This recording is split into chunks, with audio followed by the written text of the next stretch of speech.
Assalamualaikum warahmatullahi wabarakatuh.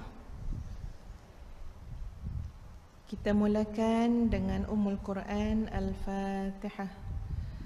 A'udzu billahi minasy syaithanir rajim. Bismillahirrahmanirrahim. Alhamdulillahi rabbil alamin. Ar-Rahmanir Rahim. Maliki yaumiddin. Iyyaka na'budu wa iyyaka nasta'in.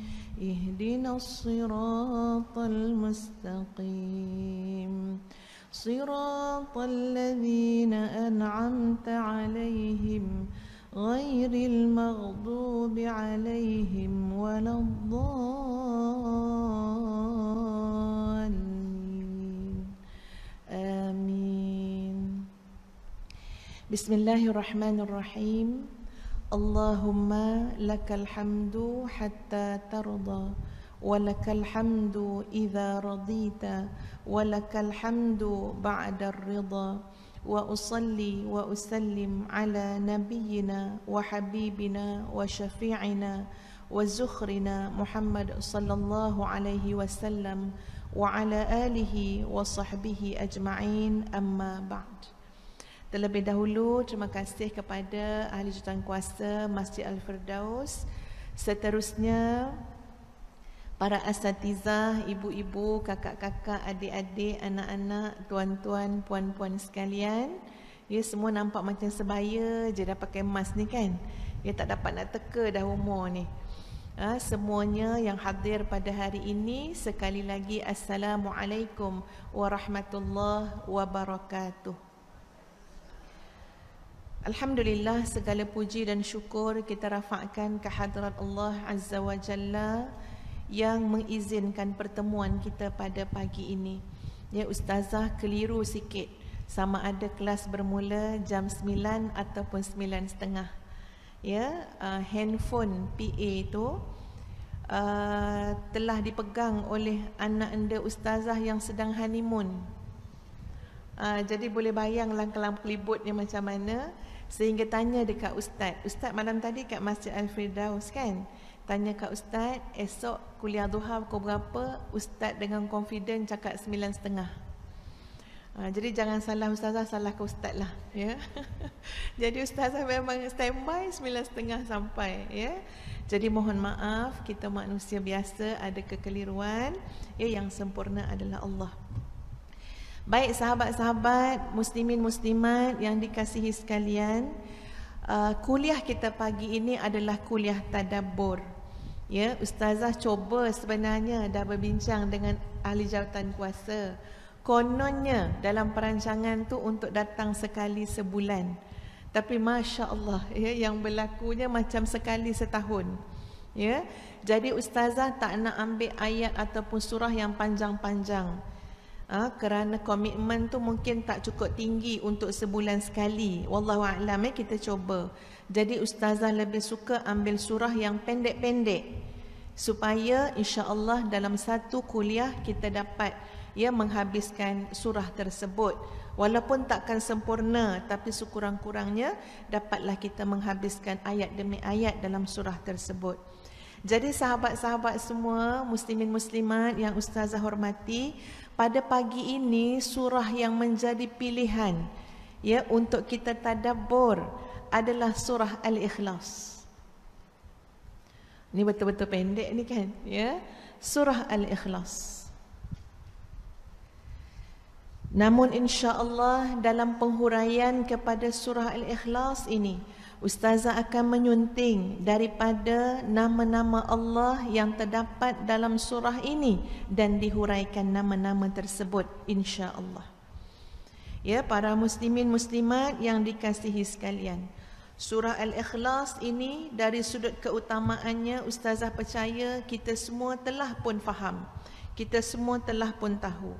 Seperti mana yang disebut oleh baginda Nabi sallallahu alaihi wasallam, "Wallazi nafsi biyadihi innaha la ta'dilu thulutsal Qur'an demi zat yang jiwaku dalam kekuasaannya, sesungguhnya surah Al-Ikhlas itu setimpal dengan sepertiga Al-Quran. Demikian jawapan Nabi SAW ketika mana seseorang bertanya kepada Nabi tentang seseorang yang suka sangat baca surah Al-Ikhlas dalam solatnya. Dia pilih surah Al-Ikhlas, selalu dia pilih setelah dia membaca surah Al-Fatihah. Ya, kerana cintanya dia kepada surah Al-Ikhlas, kerana senangnya hati dia membaca surah Al-Ikhlas. Senang, tenang, lapang ketika mana membaca surah Al-Ikhlas. Muslimin muslimat, sahabat-sahabat semua, ada satu hari tu ustazah masa tu sedang program Kembara Rohani di Bandung. Ya, Kembara Rohani di Bandung. Jadi kami ni menginap dekat sebuah menginap di hotel pesantren. Ya, pesantren tu ada penginapan, dia panggil MQ Guest House. MQ ni singkatan kepada Management Qalbu Guest House, ya, di Darut Tauhid di Bandung. Jadi dalam setiap bilik tu ada televisyen. Okey, ustazah nak menunggu di antara waktu lepas program, lepas solat subuh dengan waktu kita nak pergi ke tempat lain, menunggu. Ustazah buka satu channel, tuan puan sekalian, iaitu channel keagamaan, ya. Dan ketika itu salah seorang daripada panel tu sedang menghuraikan tentang nama Allah, iaitu daripada Asmaul Husna, sedang menghuraikan tentang As-Samad. Ya. Jadi dengarlah huraian daripada ustaz yang berkenaan dalam televisyen tu tentang As-Samad.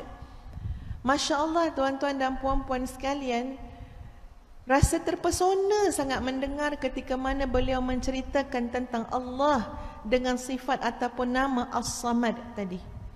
Ya. Lepas tu diulang-ulang, sebab As-Samad ni kita akan temui dalam surah Al-Ikhlas. Ataupun kita baca dulu, ya muslimat, kita baca surah Al-Ikhlas dulu. Kemudian ustazah cuba ulang-ulanglah baca surah Al-Ikhlas tu sebab nak sebut As-Samad tu. Betul, bila kita makin belajar mendalami makna Al-Ahadus Samad, sahabat-sahabat, tuan-puan sekalian, Masya Allah, ya, dari sudut perasaan, jiwa, emosi, spiritual, rasa semakin lapang. Ya, rasa semakin tawakal kepada Allah, rasa semakin tenang. Ya, lepas tu balik ke Malaysia, memang ustazah terus lanjutkan dengan melihat dan merujuk dalam kitab-kitab tafsir yang ada untuk melihat kembali, ya, kepada maksud ataupun tafsiran surah Al-Ikhlas, dan juga melihat kembali kepada, ya, penghuraian sifat yang kita sebut tadi, Al-Ahadus Samad. Al-Ahad iaitu yang Maha Esa, As-Samad tempat bergantung dan tumpuan segala-galanya. Jadi insya-Allah muslimin muslimat, ustazah akan cuba huraikan dalam kuliah kita pagi ini. Mudah-mudahan, ya, kita juga turut merasakan ketenangan, kesukaan dan kesenangan untuk terus mengulang-ulang surah Al-Ikhlas. Ulang selalu. Kalau tanya ustazah nak baca banyak mana, agak-agak apa jawapan dia? Memang tak boleh jawab soalan ya masa PKPP. Ya, agak-agak nak ulang banyak mana muslimat?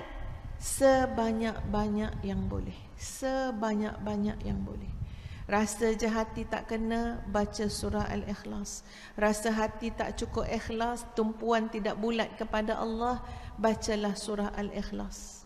Ya, rasa macam sandaran tak cukup bergantung dengan Allah, takut itu, bimbang itu, risau itu, bacalah surah Al-Ikhlas. Ya, mengambil tabarruk daripada makna yang cukup mendalam yang ada pada surah Al-Ikhlas.